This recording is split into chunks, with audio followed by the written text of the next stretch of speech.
Hello হচ্ছে একটা string, এর মধ্যে ক্যারেক্টার আছে 5টা।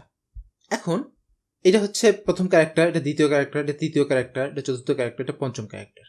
কিন্তু মজার ব্যাপার হলো আমরা যখন পাইথনে কোনো কিছু কাউন্ট করা শুরু করি, আমরা 1 থেকে কাউন্ট করা শুরু করি না, আমরা 0 থেকে কাউন্ট করা শুরু করি।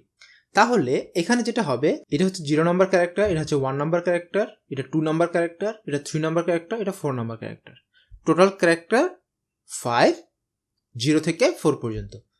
তাহলে আমি যদি একটু লিখি, এটা হচ্ছে 0, এটা হচ্ছে 1, এটা হচ্ছে 2, এটা হচ্ছে 3, এটা হচ্ছে 4। এই জিনিসটা ইম্পর্টেন্ট। এই জিনিসটা ইম্পর্টেন্ট কেন? কারণ এই যে এল হচ্ছে এই স্ট্রিংয়ের 2 নম্বর পজিশনে আছে। এই যে আমি বলতেছি এটা হচ্ছে 0 নম্বর ক্যারেক্টার, এটা হচ্ছে 1 নম্বর ক্যারেক্টার, এটা হচ্ছে 2 নম্বর ক্যারেক্টার, এটা হচ্ছে 3 নম্বর ক্যারেক্টার, এটা হচ্ছে 4 নম্বর ক্যারেক্টার। এই যে নাম্বারগুলো বলতেছি এইগুলোকে বলা হচ্ছে ইন্ডেক্স। সো আমি যদি বলি এটা কি এল, এল হচ্ছে হ্যালোর 2তম ইন্ডেক্সে আছে। এখন আমি এটাকে একটা ভেরিয়েবলের মধ্যে নিয়ে রাখি। ধরলাম str1 ইকুয়াল টু হ্যালো। এখানে আমি এটাকে কমেন্ট করি এবং এটাকে জাস্ট অ্যালাইন করে রাখি। এখন আমি যদি প্রিন্ট করি এই str1টা, তাহলে আমরা হ্যালো পাবো। এটাকে আমি রান করি। রান করার জন্য পাইথন 3, আপনারা যারা উইন্ডোজ ইউজ করেন তাদের জন্য পাইথন, এরপর ফাইল নেম, এরপর আমি যদি এটা রান করি তাহলে দেখবো হ্যালো আসছে। এটা হলো পুরো স্ট্রিংটা। আমি যদি এই হ্যালোর কোনো একটা ইন্ডেক্স সার্চ করতে চাই, সেক্ষেত্রে আমরা কি করব? সেক্ষেত্রে হচ্ছে আমরা ব্র্যাকেট দেব, যেটা আমরা থার্ড ব্র্যাকেট বলি, সেই ব্র্যাকেট দেব। ব্র্যাকেটের ভিতর তার ইন্ডেক্সটা বলে দেব। আমি যদি এখানে 2 দেই, তার মানে হচ্ছে এখন এটা একটা ক্যারেক্টার হয়ে গেছে। কোন ক্যারেক্টারটা? এই স্ট্রিং এর 2 নম্বর ইন্ডেক্সে যে ক্যারেক্টারটা আছে সেই ক্যারেক্টারটা। 2 নম্বর ইন্ডেক্সে কি আছে? এল আছে। তাহলে এই str1 2 এর ভ্যালু হচ্ছে এল।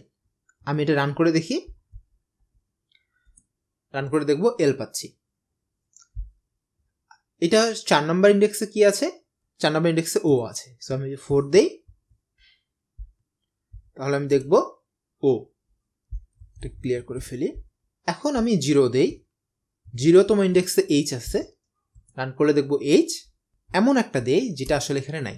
সো ধরলাম 6 নাই, কারণ আমি এখানে দেখতে পাচ্ছি যে 0 থেকে 4 পর্যন্ত আছে, 6 নাই। তো এটাকে আমি যদি এখন রান করি তাহলে দেখবো আমাকে এখানে এরর দিচ্ছে। এটা বলতেছে যে এই ইন্ডেক্সটা হচ্ছে এখানে যতদূর পর্যন্ত স্ট্রিং এর ইন্ডেক্স আছে তার থেকে বেশি, মানে রেঞ্জটা ওভার করে যাচ্ছে। এটা হলো মোটামুটি স্ট্রিং ইন্ডেক্সিং এর ব্যাপার। আমি এটাকে ক্লিয়ার করে ফেলি।